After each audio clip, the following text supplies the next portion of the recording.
और ऐसे ही तालियां बजाते रहें।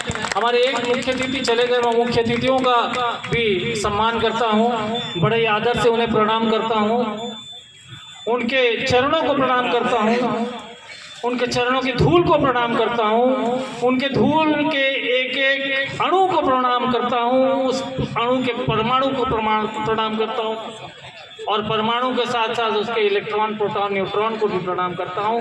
कुल मिला के शरद जी की तरह मैं भी आपको इलेक्ट्रॉनिक प्रणाम करता हूं।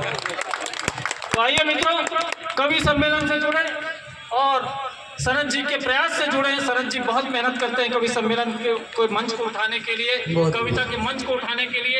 ये अपने आप में बहुत महत्वपूर्ण बात है। नरेंद्र पाड़ी जी काफी मेहनत करते हैं जगदलपुर में साहित्य को जीवित रखने के लिए। और मित्रों, साहित्य समाज का दर्पण होता है। साहित्य समाज को जिस दिशा में ले जाएगा, समाज उसी दिशा में जाता है।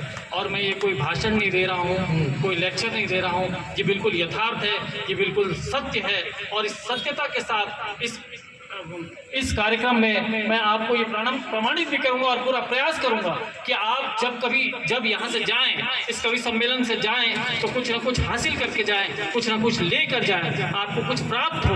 हमारे आदरणीय महान गीतकार नीरज जी ने कहा था कि कवि सम्मेलन के मंचों से श्रोता खाली हाथ न जाने पाए। जब श्रोता यहाँ से जाए तो दो बातें हों, या तो उसकी भाषा में सुधार होनी चाहिए, और निश्चित रूप से कवि सम्मेलन साहित्यिक मंच आपकी भाषा में सुधार निश्चित रूप से करेगा।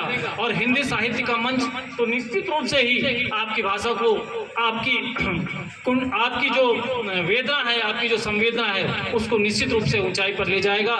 हिंदी साहित्य के मंच में इतनी ताकत है, हिंदी साहित्य की कविता में इतनी ताकत है। ये कविता आप